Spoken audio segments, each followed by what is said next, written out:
Entonces, para arrancar con este tema, como voy a algunas personas nuevas, mi nombre es Sebastián Peinado, yo soy internista y fellow de gastro, y la idea es que hoy vamos a hablar del compromiso gastrointestinal en lupus. Entonces, realmente este es un tema del que se habla hace muchísimos años. La primera persona que lo reconoció fue Sir William Osler y él habló sobre el compromiso gastrointestinal en una patología que para ese momento no se llamaba lupus, pero que después se sabía que fue esa, que fue en 1895. Y evidentemente en nuestro país la cantidad de lupus que hay es bastante alta. Es un país latinoamericano con gran compromiso pues de autoinmunidad de este tipo, y vean que la prevalencia, por ejemplo, de lupus en Colombia es 91 casos por 100.000 personas. Entonces, digamos que evidentemente eso hace que, si bien uno considera siempre que la incidencia de esta enfermedad baja más o menos 5 por 100.000, pues se han venido acumulando muchos casos y con seguridad todos vemos con frecuencia pacientes con lupus.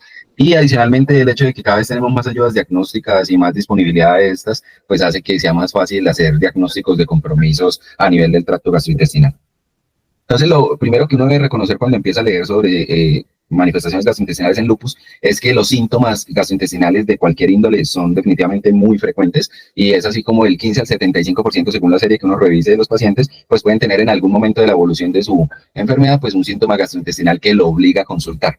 Sin embargo, es bien importante reconocer que la mayoría de veces, más del 50% de los casos, son explicados por dos cosas. Uno, efectos adversos secundarios a la medicación que reciben los pacientes, y otro, infecciones. Entonces, ese dato me parece muy relevante porque evidentemente debemos reconocer que muchos de los medicamentos que utilizamos se asocian con eventos adversos, y que evidentemente, como estos pacientes por su propia enfermedad y adicionalmente por los medicamentos que usamos, tienen un sistema inmune pues debilitado, y eso facilita también que se infecten más que la población general, aparte de que obviamente les puede dar las infecciones que da a la población general. Y adicionalmente a eso, pues pueden haber condiciones asociadas, como por ejemplo enfermedad inflamatoria, enfermedad celíaca, eventos trombóticos. Puede haber compromiso asociado, por ejemplo, a nivel del tracto digestivo superior, hepatobiliar y pancreático. Y adicionalmente el compromiso intestinal, que es en el que nos vamos a centrar hoy, que incluye la enteritis lúpica en uno de sus fenotipos, que es la pseudoobstrucción, y también la enteropatía asociada a pérdida de proteínas. Esto es lo mismo, es del libro de Du Bois de lupus eritematoso sistémico y enfermedades relacionadas, y acá quiero que vean que obviamente ellos, los autores, dividen las síntomas gastrointestinales en aquellas que son primarias, o sea, secundarias al lupus, y aquellas que son secundarias a otras cosas. Obviamente es muy frecuente, por ejemplo, que estos pacientes presenten disfagia, y la disfagia, por ejemplo, puede ser secundaria a úlceras orales, a que tengan, por ejemplo, un Sjögren asociado, y eso hace pues que obviamente sea más difícil la deglución, y adicionalmente dismotilidad. Sin embargo, con dismotilidad hay una consideración bien importante, y es que uno encuentra que, por ejemplo, la prevalencia de dismotilidad en estudios manométricos es altísima, hasta 70% de los casos de los pacientes con lupus, y usualmente se asocia a que los pacientes tengan más fenómeno de Raynaud y anti-RNP positivo. Eso lo que quiere decir es que es un fenotipo de enfermedad muy asociado pues como enfermedad mixta del tejido conectivo, esclerosis sistémica. Sin embargo, el problema es que los estudios, todos estos estudios son antes del 2004, y entonces evidentemente los criterios que se utilizaban en ese momento de Chicago, pues obviamente eran criterios que tenían una altísima sensibilidad y baja especificidad, y por eso se asociaban a muchos falsos positivos. Incluso es una necesidad a la fecha tener estudios que muestren prevalencia de trastornos manométricos en esta población con lupus. Otra consideración importante es, por ejemplo, la serositis. La serositis puede tener una prevalencia más o menos del 8 al 12%, sin embargo, cuando el paciente consulta por dolor abdominal, hasta el 50% tienen serositis. Pero hay algo que es interesante, y es que es muy frecuente que, por ejemplo, veamos pacientes con lupus que por una u otra razón le hacen una imagen y ven el peritoneo inflamado, o se ve el líquido asítico. Sin embargo, el hecho de tener ascitis clínicamente significativas, o sea que al examen físico son evidentes, es relativamente raro que sea secundario solamente, por decirlo así, a la serositis, y usualmente cuando hay ascitis significativas, o es porque la paciente tiene un síndrome nefrótico, o porque tiene alguna otra complicación, ¿cierto? Como por ejemplo puede ser que tenga una infección a nivel del peritoneo, que sea, por ejemplo, una TB peritoneal. Entonces, evidentemente, esas ascitis pueden ser inflamatorias o no inflamatorias. Y otra consideración que me parece importante respecto a las manifestaciones de forma general del lupus es la pancreatitis, porque la pancreatitis realmente parece tener una prevalencia relativamente altica, 0.9 a 3.5%, y hay algo que a veces uno desde el grupo de gastroenterología tiende a sobreestimar, y es la implicación que pueden tener ciertos medicamentos, como por ejemplo glucocorticoides y azatioprina, en la inducción de pancreatitis en este grupo poblacional. Y realmente para los grupos de reumatología, cuando uno lee, encuentra que, por ejemplo, ellos casi siempre vuelven a introducir los medicamentos, incluyendo la azatioprina. En la mayoría de casos la vuelven a introducir y el paciente no vuelve a presentar pancreatitis, lo cual digamos que está en contra de los criterios de causalidad, y por eso ellos consideran que uno en un abordaje de una pancreatitis de un paciente con lupus no debe considerar las causas farmacológicas como las primeras etiologías, sino que debe ser definitivamente una etiología de descarte luego de que usted ha hecho un abordaje muy juicioso sobre las otras potenciales etiologías, ¿cierto? Entonces eso me parece importante, no echarle la culpa tan rápido a ciertos medicamentos porque evidentemente se nos pueden pasar ciertas etiologías. Y cuando uno revisa, por ejemplo, dolor abdominal, es un síntoma muy frecuente, 8 a 40% de los pacientes con lupus, y ustedes pueden ver acá que según estos dos artículos lo clasifican como etiologías no asociadas con el lupus. Evidentemente un paciente con lupus le puede dar una colecistitis, le puede dar una hepatitis viral, le puede dar apendicitis, etcétera. Aquellos relacionados con la terapia y aquellos propiamente relacionados con la enfermedad y que pueden ser directamente causados por la misma, ¿cierto? Entonces ese dato es bien interesante. Y este es un estudio que me pareció muy bonito. Es un estudio en el cual incluyó 3.800, o sea, hicieron primero una búsqueda en 3.823 pacientes con lupus. De esos se evaluaron 213 pacientes, que eran los pacientes que se quejaron de dolor abdominal que los obligó a consultar. Y esos grupos fueron los que incluyeron en esta tabla que ustedes ven acá en la derecha, y se pueden dar cuenta cómo en el 62% de los casos se consideró que el dolor abdominal era inducido por el lupus. Y dentro de eso, las causas más frecuentes, casi en la mitad de los casos, era la vasculitis mesentérica, que es lo que hoy nos vamos a referir como enteritis lúpica, y la pancreatitis. O sea, es relativamente frecuente, son causas frecuentes de dolor. Sin embargo, obviamente, estos pacientes, la segunda causa, por ejemplo, fue que tuvieran un trastorno gastrointestinal primario, como una gastroenteritis, una apendicitis, una úlcera péptica, ¿cierto? Entonces, digamos que me parece bien interesante tener en cuenta este estudio porque evalúa solo los pacientes que consultaron por dolor abdominal.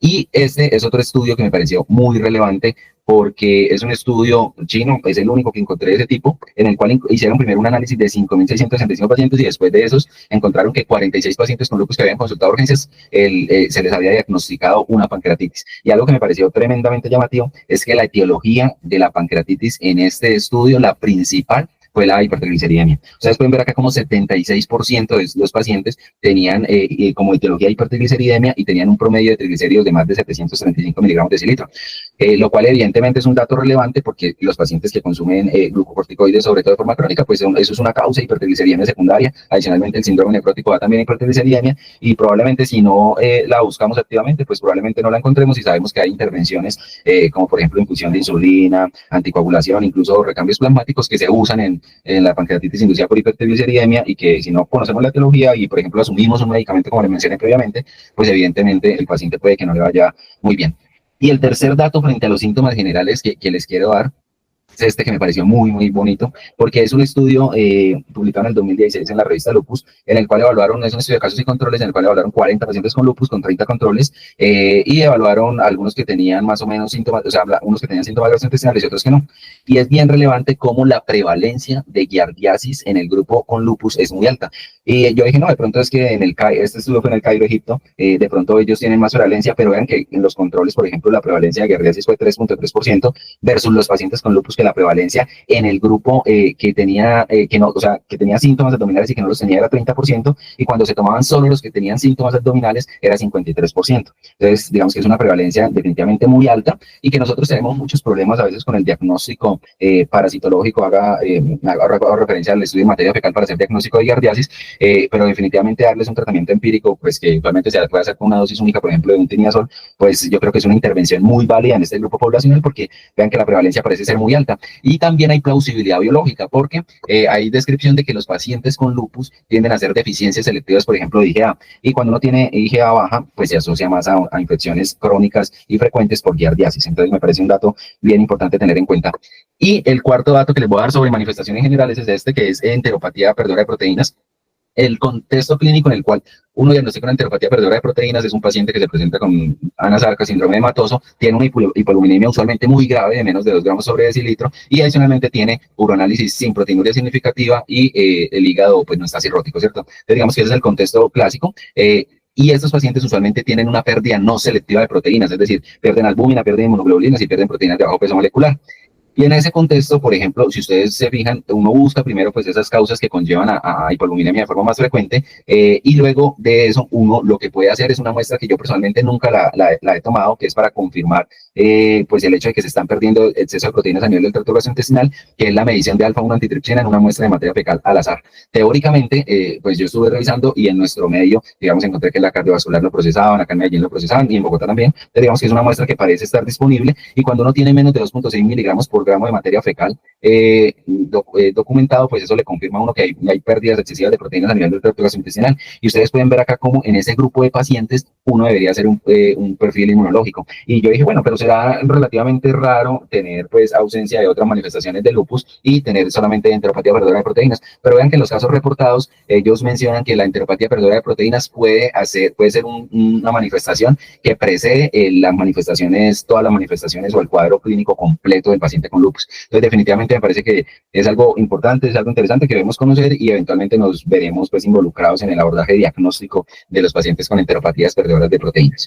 Y ahora sí vamos a entrar en materia que es probablemente el tema más fuerte de esta charla, que es la enteritis lúpica. La enteritis lúpica, digamos que tiene una prevalencia del 0.2 al 9.7%, y a partir de una reunión del grupo de evaluación británico, en las Islas Británicas, ellos definieron que el diagnóstico de enteritis lúpica es un diagnóstico de exclusión y que es un diagnóstico que se debe hacer por dos cosas principales. Una, que tenga inflamación, y que esa inflamación se documente en una imagen, es decir, usualmente en una tomografía o en una biopsia. Así es como en general, desde el punto de vista de definición operativa, se hace el diagnóstico de enteritis lúpica. Los hechos más claves acá que me parecen relevantes es mencionar que la prevalencia pues es baja, relativamente 0.2 a 5.8%, es más frecuente en niños que en adultos. Evidentemente son más mujeres jóvenes, al igual que en lupus. Usualmente el diagnóstico de enteritis lúpica se hace más o menos de 30 a 40 meses luego de haber tenido el diagnóstico de lupus. Es una manifestación muy rara de forma aislada, es decir, como que un paciente tenga datos de enteritis en una imagen y no tenga nada más de lupus es extremadamente raro. Y el típico contexto en el cual vamos a ver estos pacientes es que todos tienen una alta actividad de la enfermedad medida por índices de actividad lupus.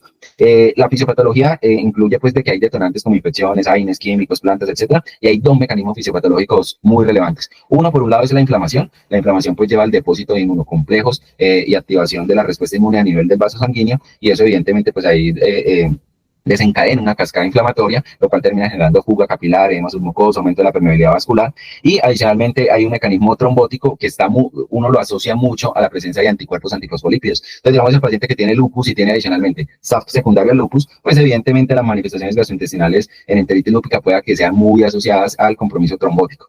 Y adicionalmente se han descrito anticuerpos antiendoteliales, y este es un estudio que me pareció muy lindo porque ellos cogieron 700 pacientes con LES y de esos evaluaron 87 que tenían dolor abdominal agudo, y de esos habían unos que tenían enteritis lúpica, y ellos los dividieron en tres grupos. Unos que eran pues pacientes sanos, otros eran pacientes que tenían lupus pero sin manifestaciones gastrointestinales, y otros tenían manifestaciones gastrointestinales. Y ustedes pueden ver cómo los que tenían manifestaciones gastrointestinales, pues específicamente enteritis lúpica, las concentraciones de niveles de IgG contra anticuerpos antiendoteliales eran más altas. Evidentemente esta es una prueba que no tenemos disponible en este momento en nuestro país, pero que eventualmente puede llegar y nos puede ayudar en esos casos dudosos. La presentación clínica, pues como ya les dije, lo más frecuente es que primero tengan manifestaciones de lupus y luego hagan manifestaciones gastrointestinales. En más del 90% de los casos es una manifestación tardía, eso es importante. Es decir, si a uno se le presenta de forma, no tiene diagnóstico de lupus, pues se puede presentar más o menos en el 10% de los casos al momento del diagnóstico de lupus tener enteritis lúpica, pero es extremadamente inusual que, por ejemplo, no tenga nada de actividad lúpica y tenga sospecha de una enteritis lúpica. Eso es muy inusual. Y vean que el SLEDAI, el score, digamos que usualmente de 10 puntos para arriba, eso es un score pues que tiene un puntaje amplio, pero de 10 puntos para arriba es una actividad actualmente severa. Y vean que en promedio los pacientes tienen entre 10 y 11 puntos, lo cual habla de pues, que son pacientes que están muy activos. De esos 50% tienen nefritis lúpica, 50% tienen compromiso hematológico. Y los síntomas más frecuentes son dolor abdominal, seguido de diarrea, vómito y náusea, pero vean que uno de cada 4 pacientes pueden tener fiebre. Y aquí viene una consideración y una perla pues, clínica a mi juicio, y es porque ustedes van a ver que en un fenotipo de la enteritis lúpica es con frecuencia hay compromiso urológico, dado por cistitis y ureteritis. Entonces, evidentemente, si el paciente tiene síntomas urinarios, en una imagen se ve inflamada la vejiga, se ve dilatado un uréter y tiene fiebre, no dice, no, solamente lo que está es infectado, y probablemente no, toda esa actividad de la enfermedad. Entonces es un dato importante a tener en cuenta. Todo el tracto gastrointestinal se ha documentado que se puede comprometer. Todo el tracto gastrointestinal, incluso este es un caso publicado en el cual tenía una inflamación pues, del esófago, de todas las células intestinales hasta el recto. Sin embargo, lo más frecuente es que solo esté comprometido el yeyuno y el hígado. Eso es lo más frecuente, 80% de los casos tienen ese compromiso de esos dos segmentos. 17% pueden comprometer el duodeno, 20% el colon, y vean que el recto es raro, puede suceder. Sin embargo, cuando un paciente con, por ejemplo, lupus tiene una proctitis, lo más frecuente es que sea una proctitis infecciosa, y se debería abordar así, ¿cierto? Entonces, es inusual el compromiso rectal en lupus, es un dato que me parece importante tener en cuenta. Y este es probablemente el estudio más relevante que tengamos en nuestro medio, y a mi juicio es un estudio muy, pues, muy bonito. Es un estudio que se publicó en el 2023 en la revista Lupus, estudio de casos sin controles. Lo hicieron dos fellows, que era la doctora Marcela y la doctora Diana Carolina Quintero, que fueron fellows de Reumalces, y ustedes pueden ver ahí nombres: Gloria, Luis González, etcétera, que son reumatólogos del SAMBI, que ellos lo que evaluaron fue 2.479 pacientes con lupus, de los cuales solamente diagnosticaron enteritis lúpica en 16 pacientes, es decir, 0.65%. Y es interesante que en nuestro medio, vean que en el 62% de los casos se diagnosticó simultáneamente el primer episodio, el debut del lupus con la enteritis lúpica, y eso probablemente sea explicado porque los pacientes en nuestro medio llegan, o sea, un lupus no debería diagnosticarse usualmente en urgencias, sino que debería diagnosticarse en consulta, y usualmente nos llegan muchos pacientes con la enfermedad muy activa a urgencias sin diagnósticos, y pues evidentemente ahí es que se les hace el diagnóstico. Y vean cómo las estancias hospitalarias, cuando un paciente tiene lupus con enteritis lúpica, son 28 días versus cuando no tienen enteritis lúpica, que es apenas 6 días. O sea, definitivamente eso cambia las estancias hospitalarias, porque usualmente estos pacientes requieren más intervenciones, más estudios, y son casos más refractarios. Y vean cómo el LDI usualmente en el grupo que no tenía enteritis lúpica era 9, y en el grupo que tenía enteritis lúpica era 20. O sea, evidentemente son grupos poblacionales distintos. Y este es un estudio que me pareció importante mencionar, que es del doctor Maruyama, que es japonés, en el cual él identifica que hay dos fenotipos principales en el compromiso de enteritis lúpica a nivel gastrointestinal. Uno predominantemente en el intestino delgado, con o sin compromiso del colon ascendente. Este es el caso típico que usualmente vemos, más mujeres jóvenes que tienen mucha nefritis lúpica, y usualmente es un fenómeno más vasculítico. Mientras que hay otro fenotipo que es el predominantemente en el colon, pero que adicionalmente puede afectar múltiples segmentos. Este es el que tiende a dar más pseudoobstrucción intestinal, es el que da más en pacientes ancianos, y vean esto que es bien importante: más hidroureter, más cistitis lúpica y más enfermedad del tracto biliar. Y eso es algo que les voy a mostrar aquí, que me parece bien interesante, porque como les mencioné previamente, 1 de cada 4 pacientes pues pueden tener fiebre. Entonces, si a uno se le presenta ese paciente con fiebre y adicionalmente de pronto síntomas urinarios bajos, un citoquímico con piuria, mucha gente tiene bacteriuria sintomática, pues uno puede pensar es que tiene una infección urinaria y dice, no, y ese segmento del intestino está inflamado, entonces estudiémoslo por otro lado, y no lo asocia, ¿cierto? Pero entonces es importante tener en mente que en ese contexto de paciente con lupus, que en una tomografía le documenten a usted que tiene hidronefrosis, datos de inflamación de la vejiga, y que de pronto se le esté dando manejo para una infección urinaria, es probable que todo sea explicado por la misma inflamación autoinmune. Entonces ese es un dato que me parece muy importante. Y vean ustedes acá como en este caso, por ejemplo, de 97 pacientes con enteritis lúpica, 1 de cada 4 tenía cistitis lúpica. Entonces es un dato interesante. Y vean que cuando uno empieza a mirar, por ejemplo, a buscar estos casos, son relativamente frecuentes. Aquí yo estaba buscando solamente enteritis lúpica, y llamativamente vean que, estaba buscando solo pseudoobstrucción intestinal, y vean que sale pseudoobstrucción intestinal y hidroureter. Pseudoobstrucción intestinal e hidronefrosis, considere lupus. Entonces es un dato bien importante. E incluso hay algo que me parece aún más relevante, que se llama el síndrome de inmotilidad de músculo visceral. ¿Qué es esto?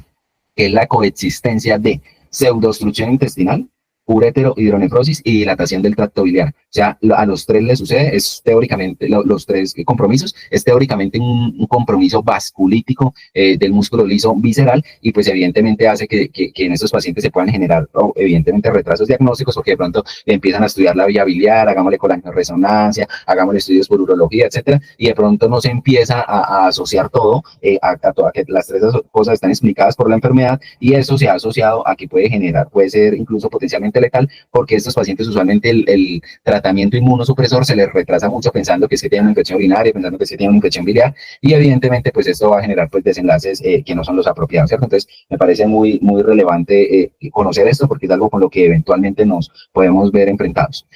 Y acá esta es una revisión sistemática que incluyó todas las series grandes de enteritis lúpica en el mundo. Y vean que lo primero que es bien llamativo es que estamos nosotros en Colombia con el estudio que les mostré previamente a la doctora Marcela, y adicionalmente a eso están países pues como muy asiáticos, ¿cierto? Entonces está Corea del Sur, China, Japón, pero no hay más estudios de otros lados. Es decir, en general las prevalencias en los países asiáticos son más altas que en los occidentales, y a pesar de eso pues tenemos una serie muy buena. Y para destacar, evidentemente, lo que les mencionaba previamente, pues que casi siempre serán mujeres y jóvenes, porque es el grupo poblacional más frecuentemente afectado. Sin embargo, vean cómo en nuestro medio 90% tiene nefritis lúpica asociada, y adicionalmente a eso en nuestro medio 31% tuvo fiebre.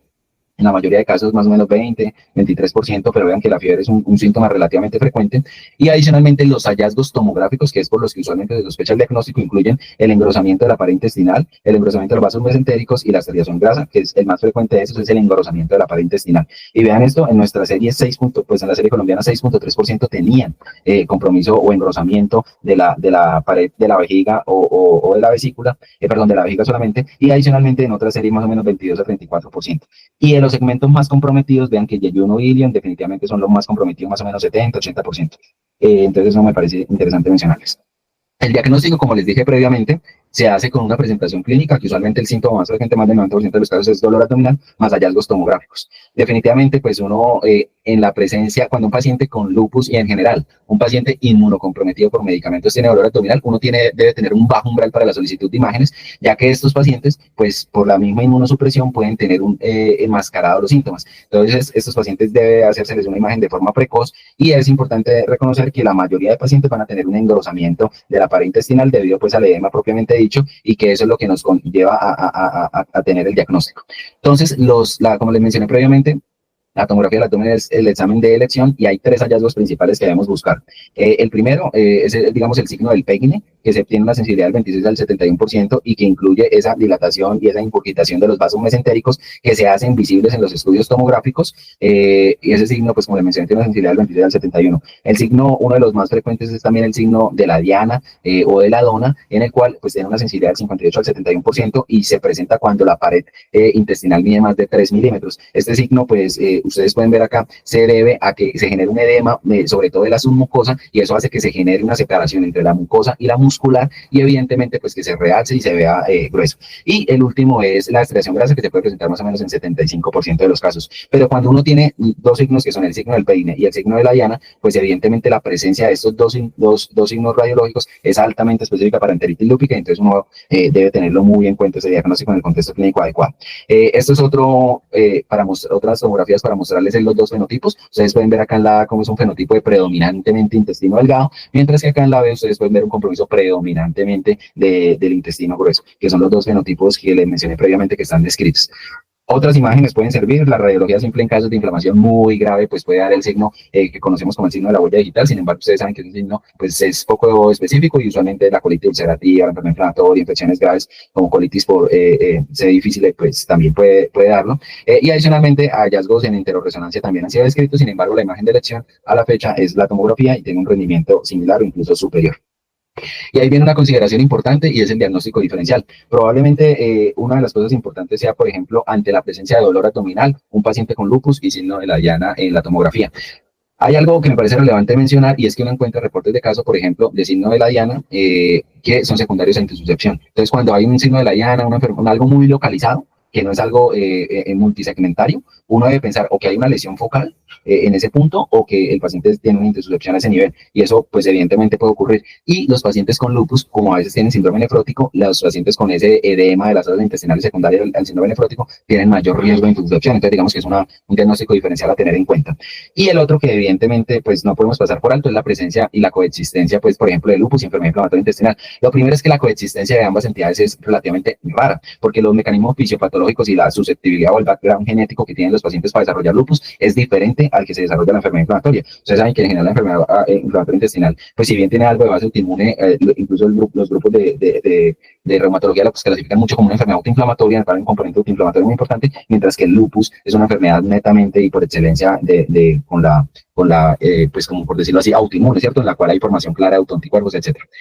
Entonces, ¿qué datos es importante tener en mente? Que probablemente la que más sea difícil hacer el diagnóstico diferencial es la enfermedad de Crohn. Pero cuando usted tiene enfermedad perianal fistulizante y en las biopsias tiene o distorsión críptica o granulomas, lo más frecuente es enfermedad inflamatoria intestinal. Es decir, los hallazgos histológicos del lupus no incluyen la distorsión de las criptas, y ese dato es bien relevante porque evidentemente es un dato histológico que nos puede ayudar un montón.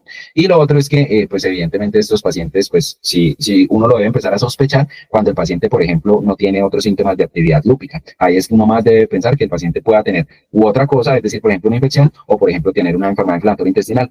Y afortunadamente ese no es el escenario que nosotros más vemos. El escenario que nosotros más vemos es el paciente con enfermedad inflamatoria intestinal, que después puede desarrollar lupus, obviamente secundario pues a varias cosas, pero incluyendo el hecho de que usamos medicamentos que inducen lupus, y sabemos que por ejemplo los anti-TNF solo los anti-TNF, y eso nos puede confundir mucho el cuadro, pero los anti-TNF, por ejemplo, hasta 25-50% pueden desarrollar ANAS y anti-DNA doble cadena, incluso en los primeros meses del tratamiento. Entonces, obviamente, eso hace que se le dificulte a uno pues, el diagnóstico, ¿cierto? Pero hay que tener en mente todos esos datos importantes.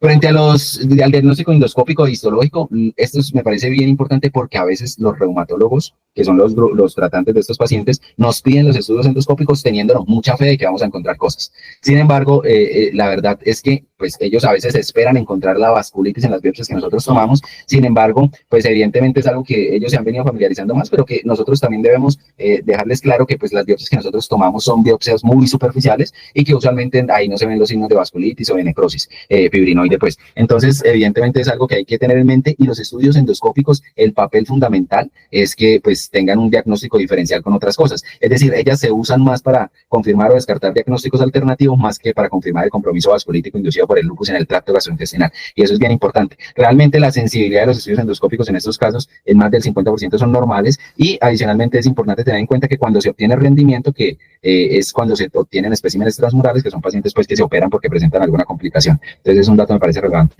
Sin embargo, hay poca literatura sobre los hallazgos endoscópicos que se pueden enfrentar en los pacientes con lupus, pero usualmente incluyen la presencia digamos cuando dicen colon, de úlceras que usualmente son úlceras múltiples y que adicionalmente tienden a ser en sacabotones pues muy similares pues digamos incluso a las que pueden dar algunas infecciones como las amebas. Entonces eso es importante tenerlo en mente.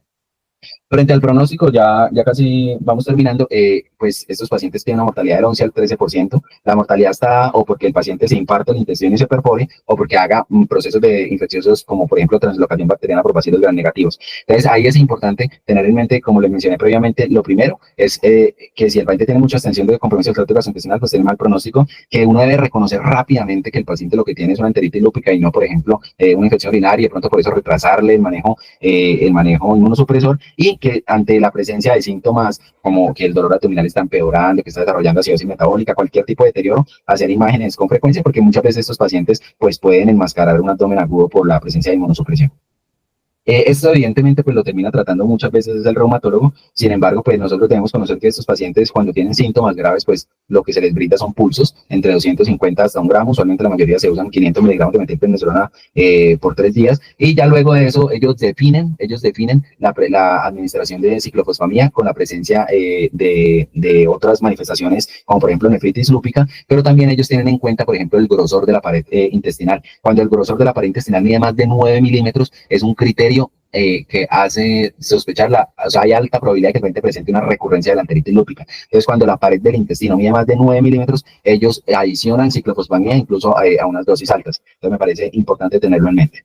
Y ahí viene otro dato que me parece relativamente importante, y es que estos casos me parecen que son muy difíciles, que son los pacientes que debutan con pseudoobstrucción crónica intestinal o SIPO, que obviamente el lupus es una de las causas de esto, que es un diagnóstico sindromático en el cual hay pues presencia de signos y síntomas de obstrucción mecánica de intestino delgado o grueso en ausencia de una lesión anatómica. Esto puede ser agudo, puede tener un fenotipo agudo, pero digamos que en el lupus usualmente es un compromiso que tiende a ser más crónico, y aquí pues el tratamiento incluye modificación dietaria. Muchos pacientes no toleran pequeñas con la administración de alimentación en porciones pequeñas, y toca ponerle sondas enterales, o a veces toca administración parenteral porque no hay tolerancia, pero definitivamente lo más importante que uno encuentra en los casos de pseudoobstrucción intestinal secundaria al lupus es que estos pacientes tienden a mejorar con el manejo de inmunosupresor, es decir, el tratamiento de la enfermedad subyacente en este caso es fundamental, y la mayoría mejoran entre 7 y 10 días. Es decir, incluso si uno empieza a ver que el paciente está muy refractario a pesar de optimizar el manejo inmunosupresor, pues hay que pensar que de pronto la pseudoobstrucción no sea secundaria al lupus, ¿cierto? Y hay algo del manejo sintomático que se les puede brindar a estos pacientes. Sin embargo, la verdad es que la evidencia es prácticamente nula y no está diseñada solamente a pacientes con lupus, sino a pacientes que tienen SIPO. Entonces eso me parece relevante porque acá, por ejemplo, están los casos, o sea, las experiencias publicadas. Incluso hay una RCT en el 2012, pero es con 7 pacientes usando prucalopril, 2 a 4 miligramos diarios, y les fue bien, pero pues realmente la evidencia de eso es muy baja, y ahí pues descrito en otras causas de SIPO, en algunos casos les va bien. Sin embargo, pues son como series de casos, y ustedes saben que pues, usualmente se publica lo que les va bien, entonces uno queda un poco dudoso de la verdadera eficacia de medicamentos como por ejemplo el prucalopril en este escenario. Y hay otra cosa que me parece bien importante, incluso esta es una revisión que salió este mes en Neurogastroenterology and Motility, en el cual ellos evalúan esas intervenciones quirúrgicas para la pseudoobstrucción intestinal crónica, y es que eventualmente vamos a tener que hacer procedimientos endoscópicos endoscópicos, como por ejemplo gastroyejunostomías o simplemente gastrostomías descompresivas o incluso colostomía, gastrostomías en el colon pues descompresivas, pues. Entonces eso me parece importante tenerlo en mente porque eventualmente estos pacientes se cronifican, alteran muchísimo su calidad de vida y pues la única forma de descomprimirlos es a través de un procedimiento endoscópico. Entonces, las conclusiones que les voy a dejar es que el compromiso gastrointestinal en lupus usualmente es secundario a medicamentos e infecciones, como les mencioné, más del 50%. Como les dije, por ejemplo, alta frecuencia de enfermedad por giardiasis. Creo yo que uno debería desparasitar eventualmente ante la presencia de síntomas gastrointestinales empíricamente para giardia en ese grupo poblacional. Creo, o ustedes vieron como del único estudio que hay que evalúa pancreatitis en este grupo poblacional, más del 70% fueron hipertrigliceriemia, algo que es extremadamente inusual. En Colombia, efectivamente, pues no tenemos las mismas etiologías de pancreatitis que en el resto del mundo. Por ejemplo, acá el alcohol es raro. Sin embargo, por ejemplo, hipertrigliceriemia es más relevante y vean que en este grupo poblacional probablemente secundario a medicamentos, síndrome nefrótico, pues la hipertrigliceriemia es una etiología muy importante tener en mente. La enteritis lúpica es una manifestación relativamente infrecuente del lupus, o sea, el tracto gastrointestinal no es el sistema más comprometido, pero el dolor abdominal es el síntoma más común y como vieron hay múltiples etiologías, incluyendo pues la enteritis lúpica. La tomografía es la imagen de lesión si se sospecha esta posibilidad y hay que tener bajo umbral para repetirla porque como les mencioné, pues estos pacientes inmunocomprometidos pueden enmascarar los síntomas. La enteritis lúpica se presenta con frecuencia en pacientes con manifestaciones lúpicas en otros órganos y con alta actividad de la enfermedad. Eso es clave. Si usted tiene un paciente que le están sospechando enteritis lúpica, pero por las otras manifestaciones del lupus pareciera estar entre comillas apagado, con un SLA menor de 10, es poco probable que sea enteritis lúpica, busque otra cosa. Y definitivamente la administración oportuna de altas dosis de glucocorticoides es efectiva y pues puede mejorar el pronóstico en estos pacientes. Eso era lo que tenía para decirles, profes. Quedo atento a dudas, preguntas, comentarios. Muchísimas gracias por la atención. La doctora Yolanda.